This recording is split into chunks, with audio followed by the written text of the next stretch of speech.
የቀድሞ የእስራኤል ህዋ ደህንነት ኃላፊ ከዚህ ዓለም ውጭ የሆኑ ባዕድ ፍጡራን መኖራቸውን ተናገሩ። ባዕድ ፍጡራን ወይም ኤሊያኑ በቅርቡ መምጣታቸው አይቀርም። በቅርቡ ደግሞ በጣም 3 እንደዚሁ በራሪ አካላት ተነስተዋል።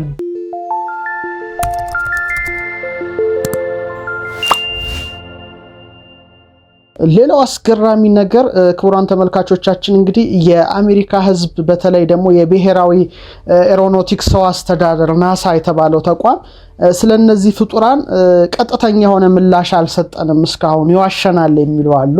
መረጃዎች ይደበቃሉ እንጂ በጣም ብዙ መረጃዎች ከበቂ በላይ አለ ብለው ብዙዎቹ ሲያማረሩ ሲሞግቱ ሲከራከሩ እናያቸዋለን። እንግዲህ አሜሪካ መንግስትም ደግሞ በተለያየ ጊዜ ስለነዚህ የማይታወቁ በራሪ አካላት ከ1950 ጀምሮ ብዙ ፕሮጀክቶችን ከፍቶ አስጠንቷል።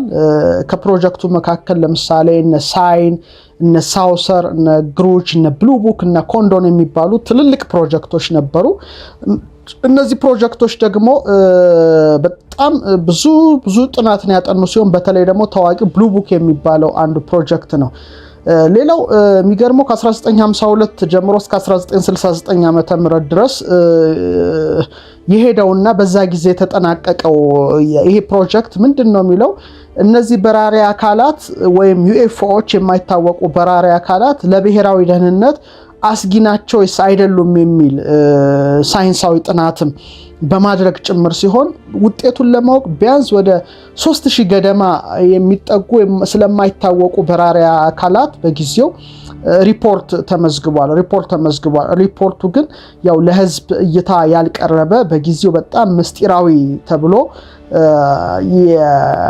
የቀረበ ሰነድ ነበረ። ያም በምስጢራዊነቱ እስካሁን ድረስ ይነሳልና ምንድነው አሳማኝ ተጨባጭ መረጃ አልተገኘም በሚል ነው በቃ እና ለብሔራዊ ደህንነታችን አስጊ ነገር የለውም በሚል ያ እንግዲህ በጊዜው ያ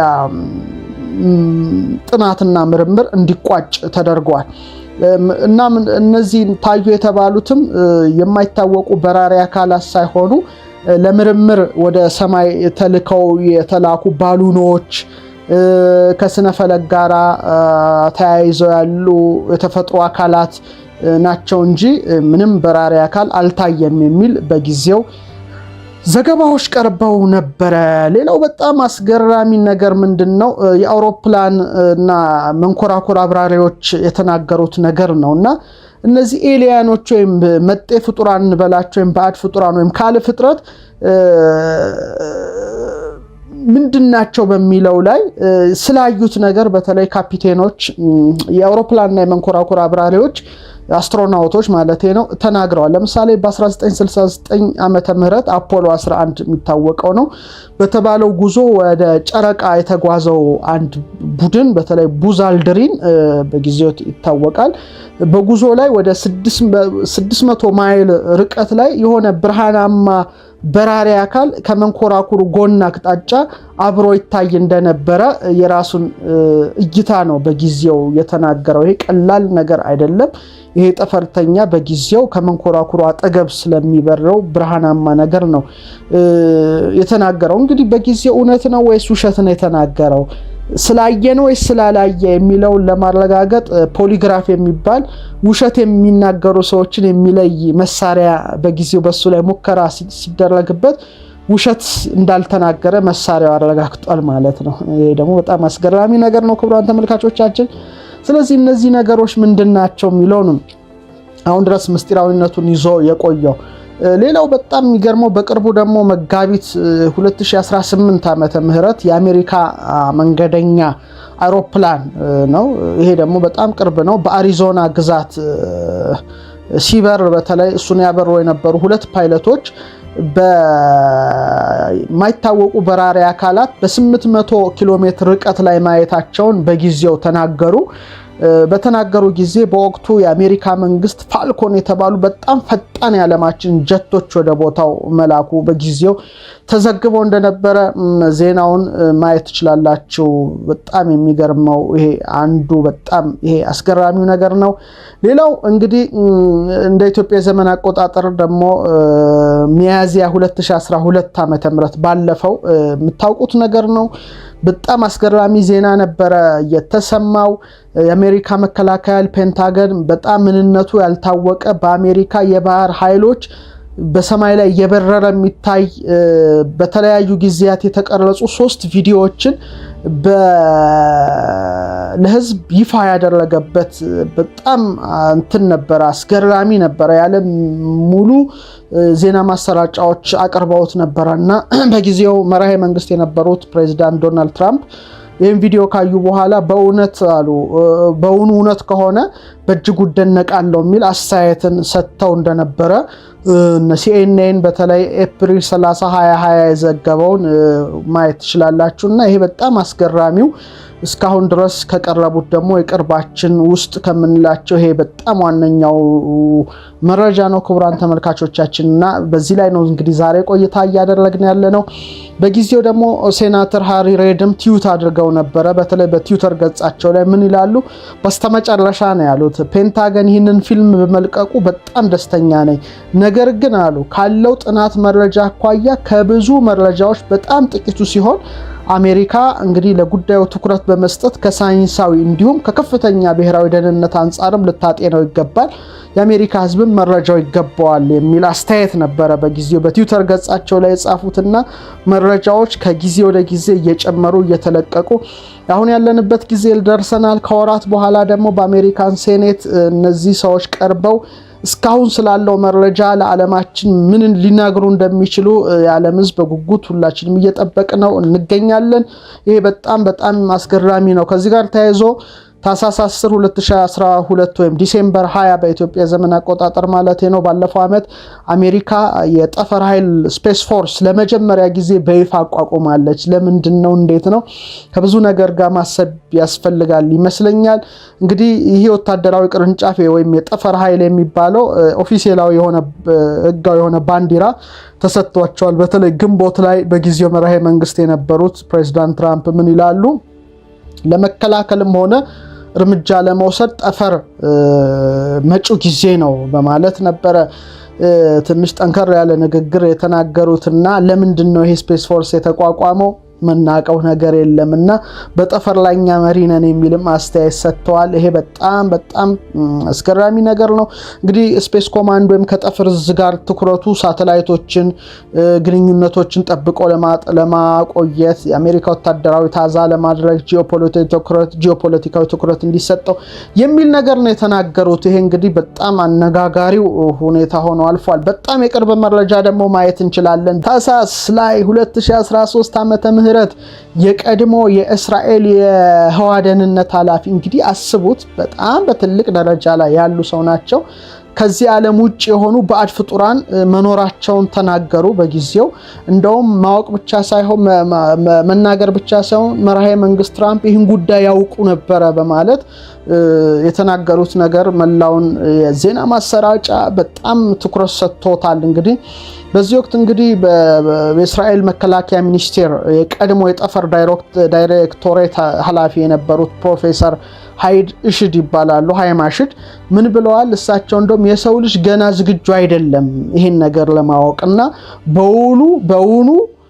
በውል ያልታወቁ ማለት በራሪ አካላት እንዳለ ይፋ እንዳይወጣ ጠይቀዋል የሚል በጣም አስገራሚ መረጃ የዲዮት አህሮናት ለተባለ ጋዜጣ ታህሳስ 2013 ላይ ነበረ።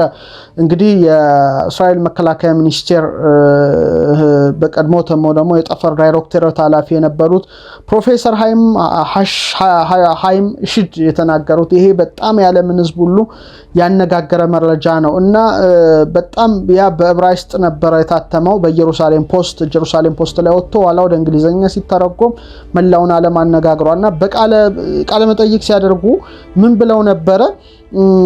ዩኒቨርስ ወይም ሁለንታ ከምን እንደተሰራ ለመረዳት እነዚህ ካልፍጡራን ጉጉት ላይ ናቸው የሚል ነገር ተናግረዋል። ይሄም በጣም አስገራሚና አስደንጋጭ ነገር ነው በእውነትና ምን ብለዋል እሳቸው እንደም ጨምረው በአሜሪካ መንግስትና በእነዚህ በባዕድ ፍጡራኑ መካከል እንደም የተደረገ ስምምነት አለ እና ፕሬዝዳንት ዶናልድ ትራምፕ ባዕድ ፍጡራኑ መኖራቸውን የሚያውቁ ሲሆን እንደም መረጃውን ለመግለጽ አፋፍ ላይ ነበሩ፣ ግን አጠቃላይ ዓለም አቀፍ ሁከት እንዳይነሳ ለመከላከል ከመናገር እንዲቆጠቡ ተጠይቀው እንደነበር ጭምር እሽድ ገልጸዋል። ይሄ በጣም አስገራሚው አንድ ዘገባ ነው።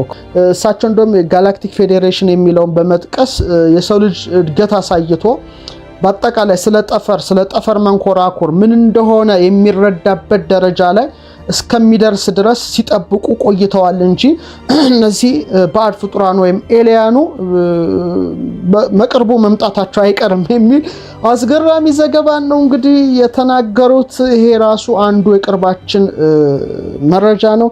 እንግዲህ ከቃለ መጠይቁ በኋላ በጊዜው የዋይት ሃውስ እና እስራኤል ባለስልጣናት ኤንቢሲ ኒውስ አስተያየት እንዲሰጡ ቢጠይቃቸውም ምላሽ አልሰጡም። ፔንታገን ቃል አቀባይ የሆኑት ሱጎግም በቃለ መጠይቁ ላይ አስተያየት መስጠት ፈቃደኛ እንዳልሆኑ በጊዜው ኤንቢሲ ኒውስ አስነብበውን ሁላችንም አንብበነዋል። እና እንግዲህ ናሳም ቢሆን ዩኒቨርስ ውስጥ ኩለንታ ውስጥ ህይወትን ማሰስ አንዱ ስራው ነው። እስካሁን ግን ምንም አይነት የካል ፍጡራን ህይወት በተመለከተ ኤጀንሲው ምንም ምልክት አላገኘም ብለው ቃል አቀባዩ በጊዜው ተናግረዋል። ይሄ እንግዲህ ያስተባበሉበት እንትን ነው። ሌላው እንደውም ቃል አቀባዩ ጨምረው ሲገልጡ ምንም እንኳን አሉ ከዚህ ዓለም ውጪ ስላሉ ፍጡራን የህይወት ምልክቶች ገና ባናገኝም በሁለንታ ውስጥ ግን ብቻችንን ነን ወይስ አይደለንም የሚለውን መሰረታዊ ጥያቄዎችን ለመመለስ ይረዳን ዘንድ ናሳ የፀሐይ ስርዓት እንዲሁም ከዚያ ባሻገር ያለው በመመርመር ላይ ይገኛል በማለት በቃለ መጠይቃቸው ላይ እንግዲህ አስተያየት ሰጥተዋል። እንግዲህ ከአድማስ ባሻገር ስላለ ሁለንታ በሚል እንግዲህ በተለይ የእሽድ ሐሳቦችን ውይይቱ በጣም ህዳር ላይ በሀገር ያናይ በተባለው ጽሁፍ ላይ ወጣ። በዝርዝር እዛ ላይም ተገለጠ። ከዛ በኋላ የዓለም ህዝብ መነጋገር ያደረገው እንግዲህ አሁን ባለንበት አመት መሆኑ ነው። ታህሳስ ላይ በርካታ እኚህ ሰው እንዴት ሊዋሹ ይችላሉ ነው ብዙዎቹ እያሉ ያሉት። ምክንያቱም አንደኛ የእስራኤል ሳተላይቶች ወደ ጠፈር ሲላኩ በበላይነት ያስተባበሩ ሰው ናቸው፣ ትልቅ የከበሩ ሰው ናቸው። ታዲያ እንዴት ሊዋሹ ይችላሉ የሚል ነው። ትክክል ቢሆኑ ነው የሚል ነው አብዛኞቹ አስተያየት የሰጡትና አሁን ግን አመለካከቶች እየተለወጡ በመሄዳቸው የበለጠ ተደራሽ በመሆናቸው ነው የሚል ነው እንግዲህ እሽድ አገላለጽ። እስካሁን ለምን አልተናገሩም የሚልም ጥያቄ ቀርቦላቸው ነበረ። ያኔ ምን አሉ? ከዛሬ 5 ዓመት በፊት ይሄን የምለውን ይዤ በመጣ ኖሮ እስካሁን ሆስፒታል ውስጥ ገብቼ ነበረ በማለት ተናግረዋል። እንግዲህ የዲዮት እንግዲህ በነበራቸው ቃለ መጠይቅ እንደውም በመቀጠል ምን አሉ? እንደውም ዛሬ ያሉ ከቀድሞ እንግዲህ በፊት ከ5 ዓመት ብናገር ምን የሚሰማኝ ነገር የለም እኔም ሆስፒታል ውስጥ ነበረ። ዛሬ ግን ከቀድሞ መልኩ በተለየ መልኩ ራሳቸው እያወሩ ይገኛሉ። ምንም የማጣው ነገር የለኝም። ዲግሪዎቼን ሽልማቶቼን ተቀብያለሁ። በውጭ ዩኒቨርሲቲዎች ውስጥ የተከበርኩ ስለሆንኩኝ አሁንስ ባወጣው ብዬ ነው ያወጣሁት ይህን ምስጢራዊ ነገር የሚል አስገራሚና አከራካሪ ነገሮችን ነው የተናገሩት። በጊዜው ብዙ ንድፈ ሐሳቦችን በመመርመር ብዙ አስተያየቶች ጎርፈዋል። እንግዲህ ያንን እናንተ ማየት ትችላላችሁ። በተለይ ብሪታንያ የመከላከያ ሚኒስቴር ውስጥ ዩኤፍኦቹን ይመረምሩ የነበሩት ኒክ ፖት በጊዜው ኒክ ፖፕ ብለዋል የአሽድን ቃለ መጠይቅ ያልተለመደ ብለው ነው የዘጉት። ይሄ በጣም አስገራሚ ነው። እንደውም እሳቸው ቀልድ ነው ሁሉ ጭምር በማለት ወይም በእውቀት ያለ አንድ ሰው ደረጃውን እየጣለ ነው ብለው አሽድን አጣጥለውባቸዋል። እንግዲህ ይሄ በጣም አስገራሚ ነው። ክቡራን ተመልካቾቻችን ይሄ ራሱ አንዱ መረጃ ነው። የቅርቡን መረጃ ደግሞ ስናይ ጆን ግሪንዎልድ ታህሳስ 29 2013 ላይ ወይም ጃንዋሪ 7 2021 ላይ ዩኤፍኦ ሴንትራል ኢንተለጀንስ ኤጀንሲ የሚለው ሲአይኤ ኮሌክሽን በሚል ርዕስ የለቀቀ ወደ 2.2 ሚሊዮን ገጾችን መረጃ ጀባ ብሎናል። አቤት የሚገርም ነገር ነው። እኔ በጣም ጓጉቼ ስለነበረ እነዚህ መረጃዎች ሊንኩን ሲልኩልኝ ሰዎች በጣም ነው የተደሰትኩት። 2.2 ሚሊዮን ገጾችን የያዘ ሰፊ መረጃ ነው የለቀቀው። በተለይ ጆን ግሪን በ1996 እንደ አውሮፓ ዘመን አቆጣጠር የ15 ዓመት ዕድሜው ጀምሮ መረጃዎችን ሲያከማች ነበረ እና እነዚህን የማይታወቁ በራሪ አካላትን አስመልክቶ ወደ 10,000 ጥያቄዎችን እንዳቀረበ ነበረ የተናገረው። በተለይ የአሜሪካ የስለላ ተቋም ወደ 2780 ገጾች እነዚህ ያልታወቁ በራሪ አካላትን አስመልክቶ የለቀቃቸውን ሰነዶች ነው በድረገጹ ላይ ይፋ ያደረገውና ይሄን ድረገጽ እንግዲህ እናንተም ጎብኘት አድርጋችሁ እንግዲህ ጊዜ ካላችሁ 2.2 ሚሊዮን ገጾችን ማንበብ ትችላላችሁ የሚል እምነት አለኝ። በተጨማሪ እንግዲህ ከፍተኛ ወጪን በማውጣት ከአሜሪካ የስለላ ተቋም በምስጢር ተይዞ የነበረው ዘ ዩኤፍኦ ኮሌክሽን ባልታወቁ በራሪ አካላት ዙሪያ ያለ ስብስብ የሚለውን ሲዲ ገዝቶት በድረገጹ ላይ ለቆታል እና ፒዲኤፉን ብትፈልጉ አውርዳችሁ ማየት ትችላላችሁ። ክቡራን ተመልካቾቻችን እና አድማጮቻችን በቅርቡ ደግሞ በጣም 3 እንደዚሁ በራሪ አካላት ተነስተዋል። ቢያንስ ይሄን ቀረጻ ካደረኩ አይ ቲንክ 2 ሳምንት በፊትና የዓለም ሕዝቦች ሁሉ መነጋገሪያ አድርገዋቸዋል። እነዚህ ነገሮች ምንድናቸው? እንቆቅልሹ ምንድነው የሚለው ነገር እስካሁን ደርሶ ሰኔ ላይ በቅርቡ ማለት ነው እንግዲህ በአሜሪካን ሴኔት ላይ ይሄን ሁሉ መረጃ የያዙ ቀርበው ያብራራሉ ተብሎ ይጠበቃል። እንግዲህ በጣም አስገራሚ ነገር ነበረ። ስለ ማይታወቁ በራሪ አካላት ዩኤፍኦ ያቀረብኩላችሁ፣ ስለ ኤሊያኖች ያቀረብኩላችሁ እንግዲህ ይሄን ያህል መረጃ በጣም ቀላል አይደለም። በእነዚህ ደቂቃዎች ውስጥ ብዙ ነገሮችን ያየነው። እነዚህ ነገሮች በደንብ አድርጋችሁ ተመራመሩ፣ ዳሱ፣ በደንብ አንብቡ። ምሽታችሁ በጣም ያማረ የተዋበ የደመቀ እንዲሆን ከፍተኛ ምኞቴ ነው። ሀሳብ አስተያየታችሁን አይቻለሁ። ጥያቄዎቻችሁን በሚቀጥለው ቪዲዮ እንደሚመለሱላችሁ በማመን መልካሙን ሁሉ በመመኘት የዩኤፍኦ ክፍል 1 ፕሮግራሜን እዚህ ላይ አበቃለሁ። ነገ ደግሞ የዩኤፍኦ ሁለተኛው ክፍል ላይ ስለ አጠቃላይ አስገራሚ ነገር ዩኤፍኦ ቢመጡ ማን ነው ሊያነጋግራቸው የሚችለው ሁሉ የሚለውን ነገር ይዤላችሁ ቀርባለሁ። እስከ ነገ ቸር ዋሉ፣ ቸር እደሩ።